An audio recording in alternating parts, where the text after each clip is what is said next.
Hello YouTube, Hi Radical here. I'm responding here to this shawnprpr. He put some comments recently on my recent video titled Eternal Marriage and Eternal Principles. Was regarding Green Man's Eternally Single one, which he regurgitated in response to my previous one on eternal marriage. So if you follow all that, great.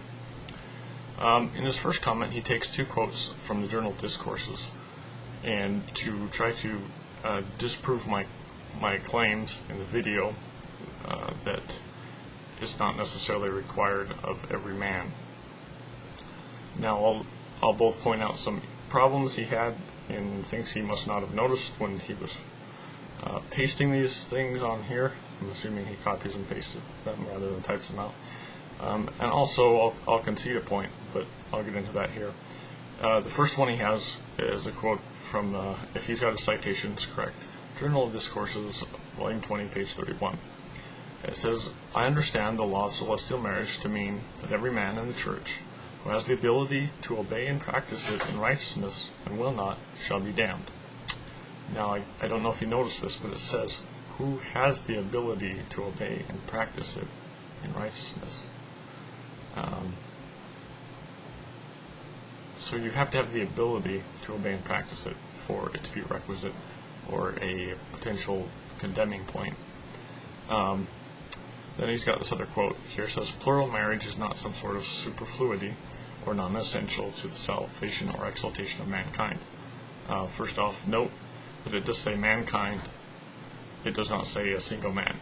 But I'll get to my point that I'm going to concede here after I quote the second portion of it. It continues on. It says, "Marriage to only one woman is only partial compliance to the law of exaltation." There may be issues of context here when this was written, the stance of the church at the time. But even if it ends up being that a man will be required to be married to more than one wife in the next, in order to gain eternal life and exaltation, then it's not going to be something that somebody who is faithful here with one wife sealed to him would end up not having the opportunity to, at some later point previous to the final judgment, to participate completely. So anyway, now we're going to move on to the real reason why I wanted to respond to this, and that was his quote, or his comment right after. It's not a quote, it's his own comment. He says, "Muslims, Mormons, and every pagan religion sees salvation as a carnal reward, whether it's 72 virgins or plural wives. To reject polygamy is a far cry from a carnal-minded man. To embrace polygamy is to embrace the idea that salvation is eternal sex and procreation." That was in response to my ending condemning of a Green Man for his insinuations as to both the status and motivations behind those leaders who instituted for God polygamy.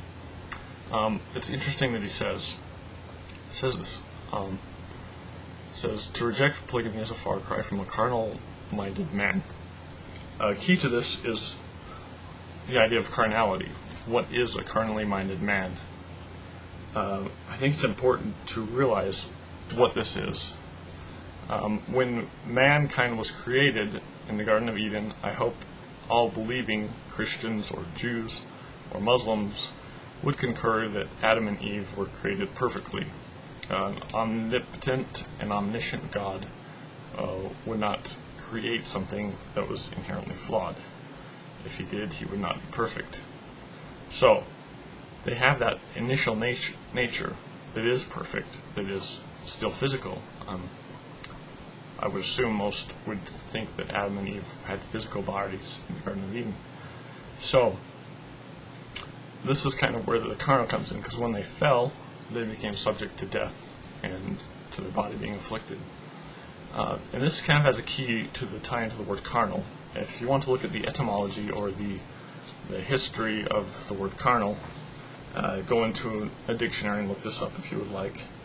It has connection to the Mid-English, Anglo-French, Late Latin, or late Latin, Anglo-French, whatever, carnel or charnel, which has connections to caro, which means flesh.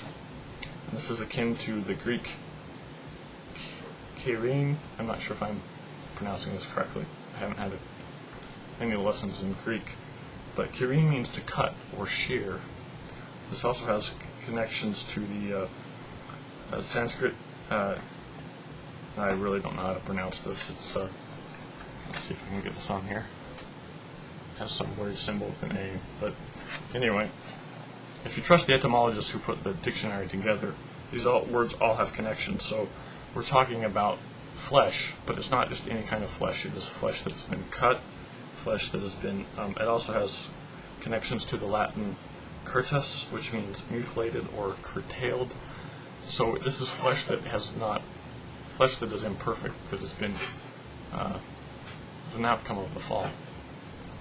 So, moving on to this, the idea of a carnally minded man.